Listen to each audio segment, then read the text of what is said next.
Mesdames et messieurs de la presse, chers camarades, très chers compatriotes,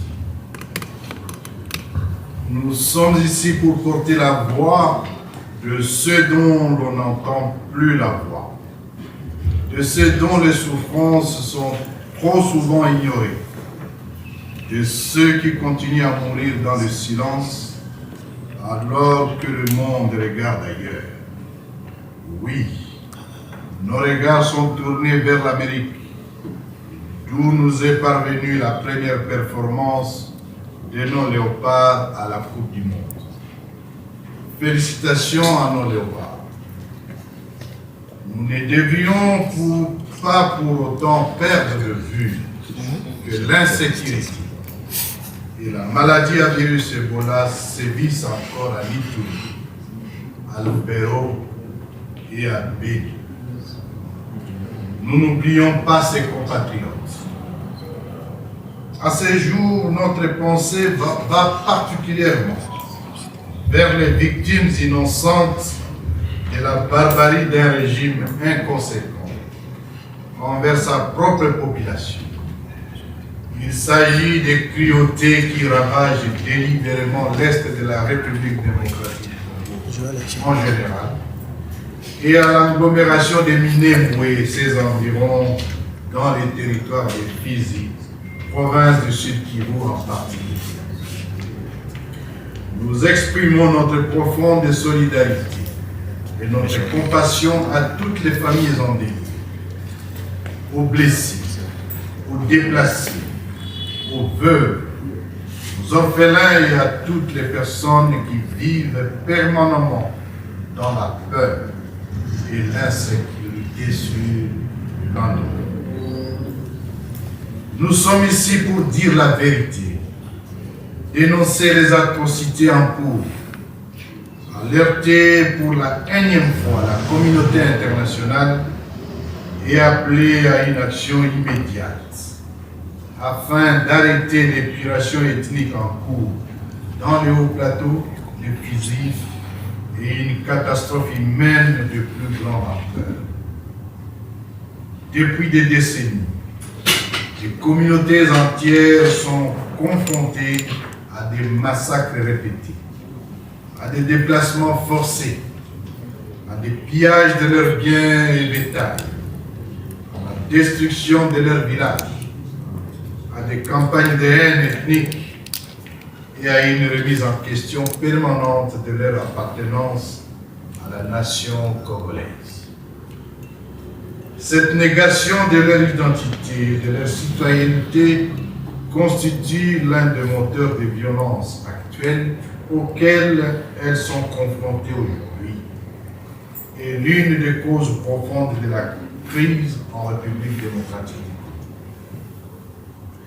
Mesdames et messieurs, très chers compatriotes, la situation actuelle à Minembwe atteint un niveau de gravité inquiétant.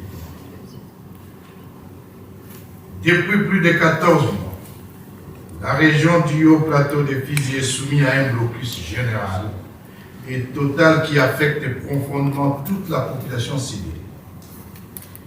Les principales voies d'accès sont coupées. L'acheminement de l'aide humanitaire est bloqué.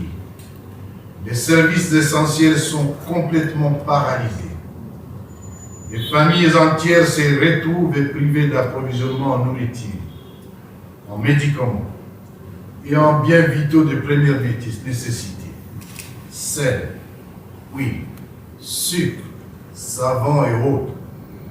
Les évacuations sanitaires sont devenues extrêmement difficiles, voire impossibles dans certains cas.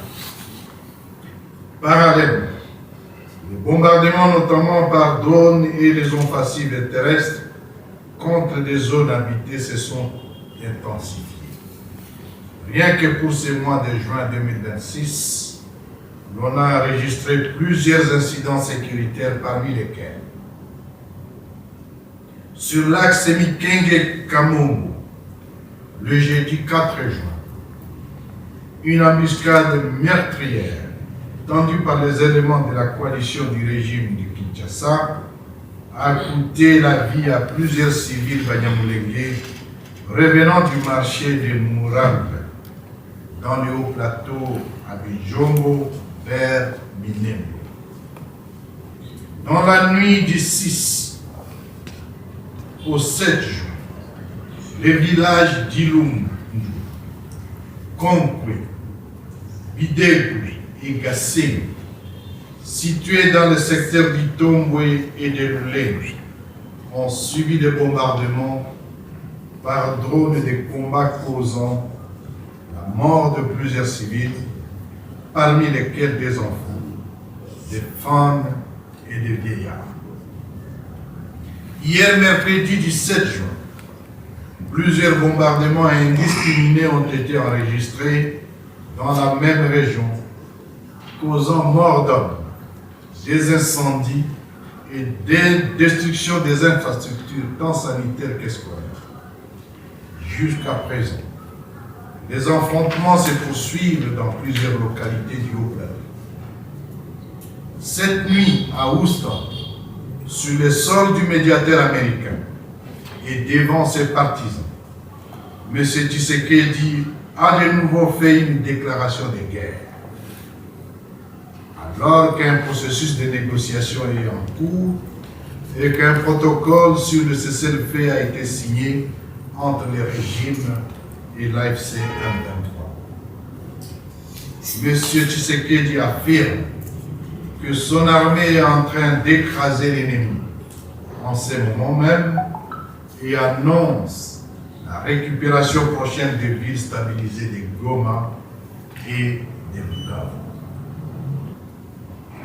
Un discours irresponsable et va-t-en-guerre qui assume officiellement l'option militaire au plus haut niveau de l'État, mettant en cause le processus de paix en cours ainsi que les efforts de la médiation.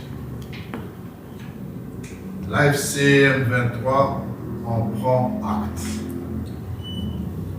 Cette posture militariste du régime de Kinshasa ne nous laisse d'autre choix que de nous défendre afin d'éliminer systématiquement cette menace ouvertement proclamée par Kinshasa.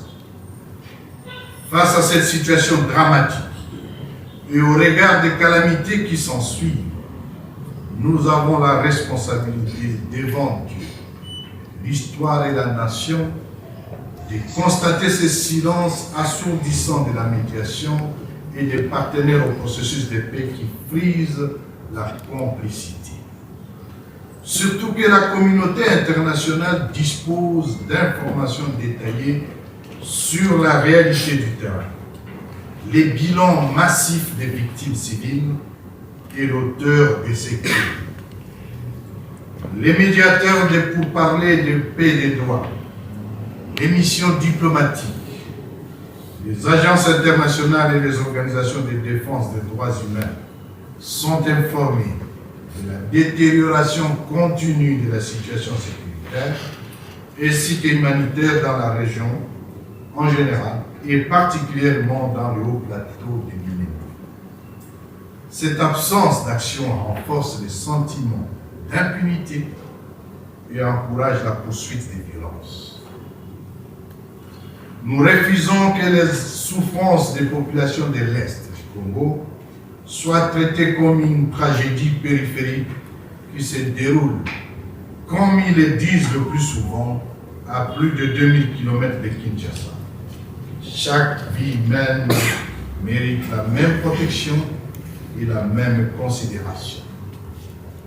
Nous attirons l'attention de tous sur les nombreux obstacles, le duperie, les manipulations, les jongleries et les intrigues dans le chef de M. Tshisekedi et ses partenaires internationaux, et qui ne cessent de compromettre gravement les efforts de paix en République démocratique. Le renforcement des dispositifs militaires et le déploiement continu de nouvelles forces sur le terrain sont antithétiques avec les processus de désescalade sincère. de nombreux engagements pris dans le cadre du processus de paix demeurent lettres mortes, alors que plusieurs centaines de prisonniers de guerre ont été libérés par l'AFCM 23 comme mesure d'établissement de confiance. Les engagements réciproques attendus de la part du régime de Kinshasa n'ont connu aucune mise en œuvre. L'AFCM 23 rappelle qu'à la suite de la libération des villes de Goma et de Bukavu, des milliers de combattants de la coalition du régime de Kinshasa, faits prisonniers de guerre, ont été libérés. En date du 28 janvier 2025, 288 mercenaires européens furent rapatriés dans leur pays d'origine via le Rwanda. En date du 1er mars 2025, le général FDLR, Gapere Ezekiel et 13 de ses combattants ont été rapatriés au Rwanda. En date du 28 mars 2025, l'AFCM 23 avait libéré les différents contingents de la SAMI DRC, Malawi, la République centrafricaine, la République sud-africaine et la Tanzanie. Du 30 avril au 15 mai 2025, 1382 combattants de la coalition du régime de Kinshasa, avec leurs dépendants, avaient été libérés et suivis de leur transfèrement sécurisé et digne vers Kinshasa. À ces jours, l'AFCM 23 reste disposé à libérer tous les prisonniers de guerre restants. Malheureusement, cette offre est toujours butée au refus de Kinshasa de reprendre ses armes. Dans la même optique du respect des engagements et des accords de Doha, l'AFCM 23 a procédé à plusieurs mouvements de retrait de ses forces des localités déjà libérées. Il s'agit, à titre d'exemple, Walikale Centre au Nord Kivu, en date du 3 avril 2025. Uvira au Sud Kivu, en date du 17 janvier 2026. Kipese au Nord Kivu, Lubero, en date du 24 mars 2026. Kabunam, Sangi, Mutarul, Luberizi, Luvungi et Benguera au Sud Kivu, du 9 au 11 mai 2026.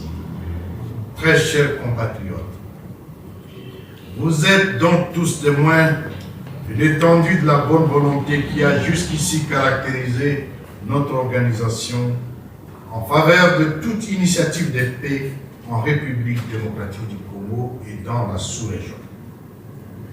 Notre patience, notre disponibilité, notre énergie et notre imperturbabilité à procurer la paix au peuple congolais par la voie du dialogue ne sauraient être sans limite. Il est temps de comprendre que face à tant de dérives de gouvernance du régime illégitime de Kinshasa, l'AFC a pris ses responsabilités pour sauver la nation. Chaque jour qui passe, la libération par la voie de la révolution constitutionnelle devient un impératif.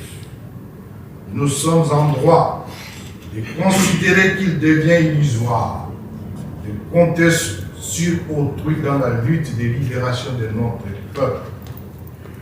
Nous exprimons notre totale solidarité vis-à-vis des victimes de la guerre imposée par le régime tribal de Kinshasa et témoignons notre compassion envers toutes les populations civiles affectées, et particulièrement les Tutsis Banyamulenge.